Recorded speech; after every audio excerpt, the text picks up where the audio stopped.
रूस और यूक्रेन के बीच करीब 25 महीने से युद्ध लगातार जारी है। हजारों लोग जान गंवा चुके हैं। आए दिन दोनों तरफ से गोलाबारी के आरोप लगाए जा रहे हैं। इसी बीच पश्चिमी देशों को चिढ़ाने के लिए रूस ने हथियारों की एक प्रदर्शनी लगवाई है।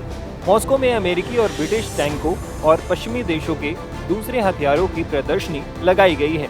बताया जा रहा है कि इन हथियारों को यूक्रेन में युद्ध के दौरान कैप्चर किया गया है। बता दें कि रूस से जंग में पश्चिमी देश यूक्रेन की मदद कर रहे हैं। अमेरिका और यूरोपीय देश यूक्रेन को लगातार हथियार मुहैया करा रहे हैं, जिसकी मदद से वो रूस से करीब 2 साल से ज्यादा समय से लड़ रहा है।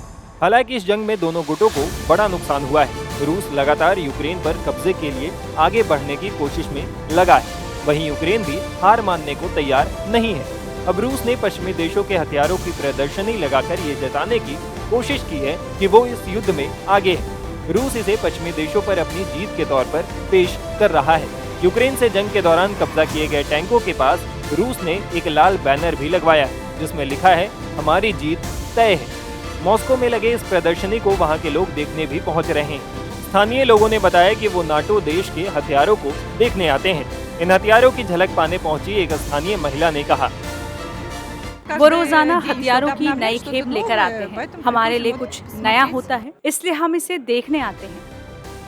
वहीं एक दूसरे शख्स ने कहा, मैं नाटो देश के हथियारों को देखना चाहता था, वो किस तरह के होते हैं। मीडिया रिपोर्ट्स के मुताबिक मॉस्को में टैंकों की ये प्रदर्शनी 1 महीने तक चलेगी। इसमें अमेरिकी ब्रैडली टैंक, स्वीडिश CV-90 और फ्रांसीसी AMX 10RC बख्तरबंद लड़ाकू वाहन शामिल हैं।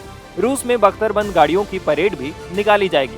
इसमें टैंकों के साथ उन्हें बनाने वाले देशों के झंडे भी शामिल होंगे। बताया जा रहा है कि टैंकों की ये प्रदर्शनी 9 मई को मॉस्को के रेड स्क्वायर पर विजय दिवस परेड के साथ चलेगी। इसी दिन द्वितीय विश्व युद्ध में नाजी जर्मनी पर रूस की जीत हुई थी। बता दें कि मॉस्को में पश्चिमी देशों के हथियारों की लगी प्रदर्शनी में 30 से ज्यादा टैंक और 12 देशों के अलग अलग मिलिट्री इक्विपमेंट्स शामिल हैं। इन देशों में America, Britain, Germany, France, Sweden, Finland, Australia, Austria, तुर्की का नाम शामिल है। इस प्रदर्शनी में यूक्रेन के भी हथियार हैं। इसके अलावा नाटो देशों में बने कई communication systems, mines, Motors, grenade launchers और लाइट वेपन्स भी इस प्रदर्शनी में लगाए गए हैं। बता दें कि 24 फरवरी 2024 को रूस यूक्रेन जंग को 2 साल पूरे हो गए थे। 2 साल पहले इसी दिन रूस के राष्ट्रपति व्लादिमीर पुतिन ने यूक्रेन पर हमला किया था। पुतिन ने उस समय इसे मिलिट्री ऑपरेशन बताया था। इस हमले में अब तक 40 लाख से ज्यादा यूक्रेनी नागरिकों को देश छोड़ना पड़ा है।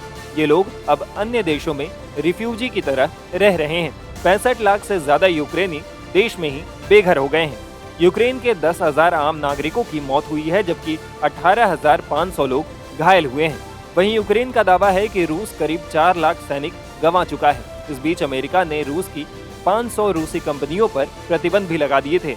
इधर रूस ने भी यूरोपियन यूनियन की कई कंपनियों पर प्रतिबंध लगा दिए थे। Times now of Bharat digital की रिपोर्ट।